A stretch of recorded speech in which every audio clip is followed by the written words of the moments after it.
లేదు. మంగ్లీ బర్త్‌డే పార్టీలోనే గంజాయి తీసుకున్నారు. ఒక 9 మెంబర్స్ వాళ్ళే టెస్ట్ చేస్తే తెలిసింది. సో, వేరే ఏదొక డ్రింక్స్ అవి తీసుకుంటూ అయితే అలా ఇక్కడ ఏమవుతుందంటే సపోజు అంటే నేను సపోర్ట్ చేయట్లే. ఇప్పుడు మీ బర్త్‌డే పార్టీ కూడా నన్ను పిలిచారనుకోండి. అయితే ఇది అందరు సింగర్స్‌తో పాటు మీరు చాలామందిని ఇంటర్వ్యూ చేసిర్రు కదా! అవును. సపోజ్ నేను ఇంటర్వ్యూ చేసిన సింగర్స్ అండ్ మ్యూజిక్ డైరెక్టర్స్ని అని చెప్పేసి ఈ స్పెషల్ నా బర్త్డే ఏంటంటే అని మీరు పిలుచుకున్నారు. మేమందరం వచ్చినాం. ఇందులో ఎవరో ఒక అందరం మంచిగానే ఉన్నాం, మీతో పాటు బాగున్నాం అంటుంది. కానీ ఎవరో కొందరు ఇప్పుడు ఈ గంజాయి ఏదో ఏదో తీసుకుంటే ఒకవేళ మీకు చెప్పరు కదా, నేను ఇప్పుడు గంజాయి తాగుతున్నాండి, మరి మీరు వస్తారా అని చేయరు కదా. కాబట్టి అట్లాంటప్పుడు అట్లా జరిగితే కూడా ఇప్పుడు వీళ్ళు మెయిన్ ఎవరైతే హోస్ట్ ఉన్నారో వాళ్ళు కూడా ఏం చేయలేరు అనేది నా ఫీలింగ్. అయితే అది ఎట్లా జరిగింది అనేది మొత్తం ముందు దాన్ని తెలుసుకుంటే కానీ మనం మాట్లాడలేము. సో, అదే బర్త్‌డే పార్టీనే ఎవరి సంబంధం అంతేగాని లేదు. నేను ఆ బర్త్డే ఉండి తెలియకుండా పారిపోయి వచ్చి ఇప్పుడు మీ ముందర ఇటు కూర్చోలేదు. ఇది నిన్ననే జరిగింది. అవును సార్. నిన్నే జరిగింది. మీ బర్త్‌డే రోజునే. అది నాకు తెలియదు. సారీ.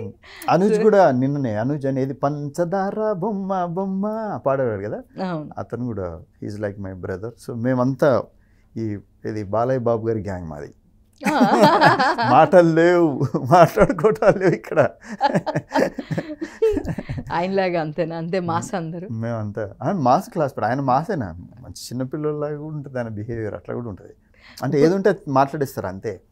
యాక్చువల్గా నిన్న కూడా ఆయన మాట్లాడుతూ ఆయన్ని తాతయ్య అంటే కూడా ఆయన ఒప్పుకోరంట. బాలా అని పిలవమని చెప్తారంట. అంటే ఇప్పుడు వాస్తవానికి ఏంటంటే ఆర్టిస్ట్కి ఏజ్ ఉండదండి. అందుకే ఇప్పుడు ఇళయరాజాకి 82కి కన్నులు ఇరు కన్నులు కన్నులు కలిసి మురిసే మొదటి చూపులో అని చేశారు.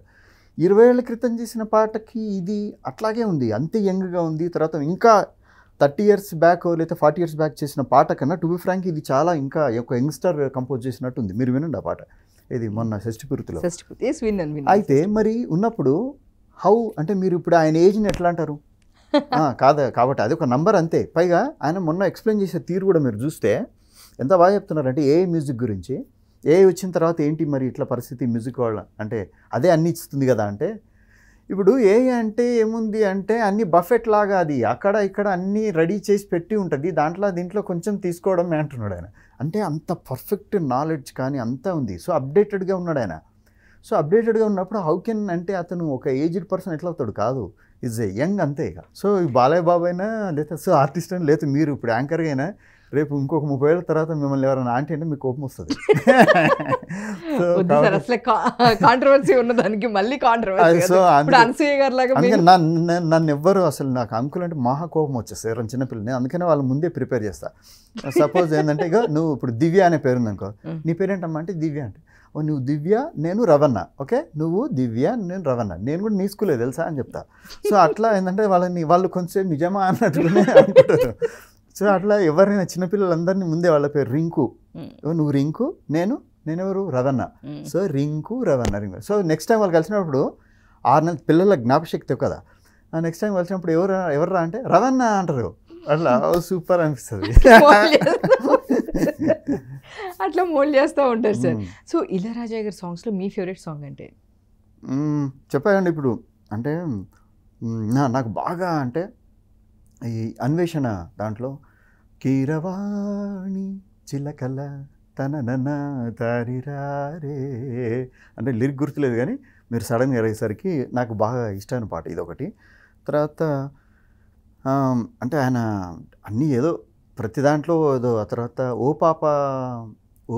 పాప లాలి దాంట్లో, తర్వాత ఆ బ్యాక్గ్రౌండ్ స్కోర్ అంతా అంటే బీజిఎంలో వచ్చేదంతా అసలు చాలా డిఫరెంట్గా భలే చేస్తారు అవి. సో అట్లాంటివి కూడా నేను విని ఏదన్నా చిన్న చిన్న ప్రయోగాలు నేను నా కంపోజిషన్లో కూడా చేద్దామని ట్రై చేస్తూ ఉంటాను నేను. ఓకే, ఇన్స్పిరేషన్ వీళ్ళందరూ మీకు. సో అంటే నేను వినగానే నాకు అట్లా ఐడియా వస్తే ఆ ఐడియాని వేరే రకంగా ఎట్లా మళ్ళీ ఎగ్జిక్యూట్ చేయాలి నా స్టైల్లో. ఎందుకంటే కిరవాణి గారు ఒకసారి చెప్పాను అనమాట, నేను ఎక్కడ ఏమీ వినను, నేను ఏమీ లేదు, అంతా నేను నా క్రియేషన్ ఇదంతా అంటే అది కరెక్ట్ కాదు. అది మనము సబ్కాన్షియస్ మైండ్ అంతా అది తీసుకొని ఉంటుంది ఎప్పుడో రకరకాల మ్యూజిక్ని అదంతా. సో అక్కడ అంతా బాగా ఫిల్ అయి ఉంటుంది. సో అది మౌల్డ్ అయిపోయి మన స్టైల్లో కొత్తగా వచ్చేదే కంపోజింగ్ అని ఒకసారి చెప్పారు. అట్లా నేను కూడా ఏంటంటే ఏదన్నా అట్లా విన్నప్పుడు ఇంకా మనం కొత్తగా ఏం చేయొచ్చు అని అట్లా చూస్తూ ఉంటాం. కీరవాణి గారు దానిలో మీ ఫేవరెట్ అంటే?